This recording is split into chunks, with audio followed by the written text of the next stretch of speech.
ज्ञान के खजाने की तरफ, जो इस दुनिया के ही नहीं बल्कि इस सृष्टि के सबसे बड़े मोटिवेशनल स्पीकर श्री कृष्ण द्वारा दिया गया है, और जिसको बड़ी आसानी से समझकर और आसानी से फॉलो करके कोई भी इंसान वो सब पा सकता है जो वो चाहता है। चाहे खुशी पाना हो, चाहे सफलता पानी हो, या चाहे मैनेजमेंट सीखना हो, या चाहे अपनी जिंदगी बेहतर बनानी हो, श्री भागवत गीता से ज्यादा महान कोई और दूसरा कोर्स नहीं हो सकता। आइए शुरू करते हैं। मैं कोशिश करूंगा कि आपको सिंपल से सिंपल वर्ड्स में कैसे भी करके आपको इन 21 सीखों को अच्छी तरह से समझा पाऊं। सीख नंबर 1, इस दुनिया में कुछ भी अच्छा या बुरा बिना किसी कारण के नहीं होता। एक बार पुराने टाइम में एक गांव में एक गरीब औरत रहती थी। उसको जब बच्चा हुआ तो वो बिल्कुल स्वस्थ था, लेकिन एक बार किसी इंसिडेंट की वजह से उस बच्चे के हाथ की एक उंगली कट गई। वो औरत बहुत दुखी हुई कि मेरे बच्चे के साथ ऐसा होना था, और वो हमेशा भगवान को इस बात के लिए कोसती थी कि पता नहीं भगवान को मेरे से क्या दुश्मनी थी जो मेरे ही बच्चे की उंगली काट ली। समय बीतता गया। उस गांव में एक दिन साधु के वेश में एक मायावी राक्षस आया। वो राक्षस अपनी शक्तियां बढ़ाने के लिए बहुत सारे बच्चों की बलि चढ़ाना चाहता था। उसने इस बच्चे को भी किडनैप कर लिया, लेकिन जैसे ही वो उसकी बलि चढ़ाने लगा तो उसको अपने गुरु की शर्त याद आ गई कि जिस भी बच्चे की तुम बलि चढ़ाओ ना, उसके सभी अंग सही सलामत होने चाहिए, और उसको मजबूरी में उस बच्चे को जिंदा छोड़ना पड़ा। और उस दिन उसकी माँ को ये रियलाइज हुआ, और जो कि इस वीडियो की हमारी सबसे पहली सीख भी है, कि इस दुनिया में जो कुछ भी होता है, चाहे वो अच्छा हो रहा है या चाहे वो बुरा हो रहा है, वो कभी भी बिना किसी कारण के नहीं होता। सीख नंबर 2, आप किसी भी कंडीशन में कर्म किए बिना और उसका फल पाए बिना नहीं रह सकते। ऐसा हो ही नहीं सकता कि इंसान का शरीर एक सेकंड के लिए भी बिना कर्म किए रह सके।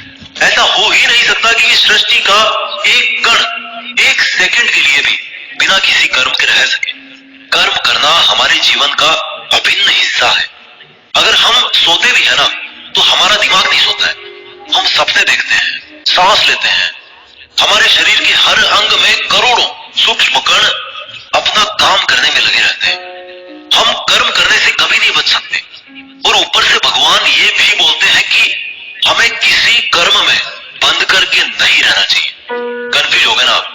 देखिए, हम ना तो किसी भी पल कोई काम किए बिना रह सकते हैं, और ना ही हमें कर्म में बंद करके रहना चाहिए। कहने का मतलब यह है कि हम जो भी करते हैं वो ये मानकर करें कि करने वाला मैं नहीं हूं, बल्कि करने वाला वो है, ऊपर वाला, भगवान। मैं तो केवल एक कारण मात्र हूं उसको करने के लिए। इस काम को मैं नहीं कर रहा हूं, बल्कि ये काम मेरे द्वारा हो रहा है, मेरे द्वारा कराया जा रहा है। और जब हमारी सोच इस लेवल की होगी तो हमें कभी भी कोई भी दुख नहीं मिलेगा, हमें कभी पश्चाताप नहीं होगा, हमें कभी घमंड नहीं होगा। सीख नंबर 3, दूसरों के गुलाम रहकर खुश रहने की बजाय आजाद होकर खुद के दुखों का सामना किया जाना चाहिए। भले ही आपकी जिंदगी में कितने ही कष्ट हो, लेकिन अगर आप आजाद हो ना, तो आप ही वास्तविक मनुष्य हो। श्री भागवत गीता में गुलामी को मौत से भी बुरा बताया गया है। इंसान किस किस का गुलाम नहीं है?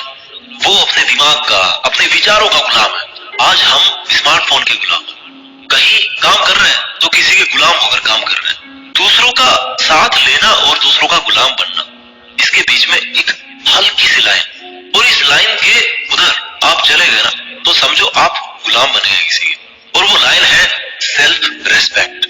जब तक इंसान अपनी सेल्फ रेस्पेक्ट बना करके कोई काम करता है, तब तक वो आजाद रहता है।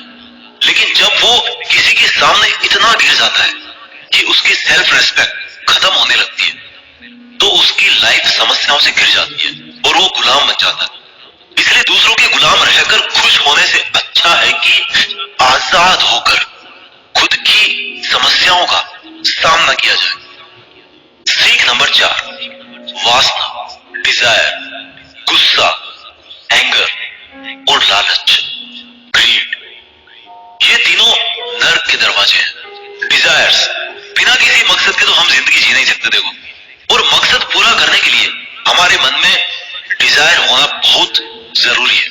लेकिन जब वो मकसद केवल और केवल खुद तक ही सीमित होकर रह जाए और आपको इस बात से कोई फर्क ना पड़े कि आपकी डिजायर की वजह से सामने वाले का कितना नुकसान हो रहा है, तो फिर वो डिजायर ना बहुत दुख देने वाली बन जाती है, क्योंकि कभी ना कभी उसके गलत नतीजों का मुकाबला आपको करना पड़ेगा।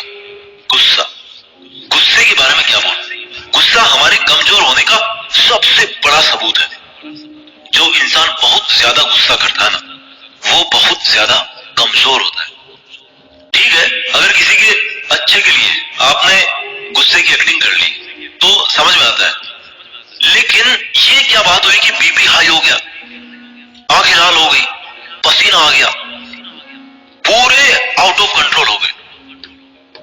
लालच, सोने की मुर्गी आपने सुनी होगी ना, कहानी थी एक सोने की मुर्गी वाली। जो मुर्गी एक दिन में एक सोने का अंडा देती थी, लेकिन एक दिन उसके मालिक ने अपने मन में लालच किया कि भैया ये अगर मुर्गी डेली अंडा दे रही है तो इसके पेट में पता नहीं कितने अंडे होंगे और मैं डेली एक एक अंडा नहीं ले सकता, मैं आज ही इस मुर्गी का पेट काट करके पूरे अंडे बाहर निकाल लेता। और आखिर में क्या हुआ? मुर्गी मर गई, उसको अगले दिन से कुछ नहीं मिला। जितना उसको मिल रहा था ना, उसके लालच की वजह से वो भी उसके हाथ से छिन गया। वासना, गुस्सा और लालच, डिजायर, एंगर एंड ग्रीड, ये तीनों नर्क के दरवाजे हैं। और मरने के बाद वाले नर्क की बात नहीं कर रहा मैं, नर्क समान जिंदगी जीना मरकर नर्क जाने से भी बुरा है। सीख नंबर 5, इंसान जब पैदा होता है ना तो वो नंगा आता है और मरता है तब भी उसको ऐसे ही जला दिया जाता है।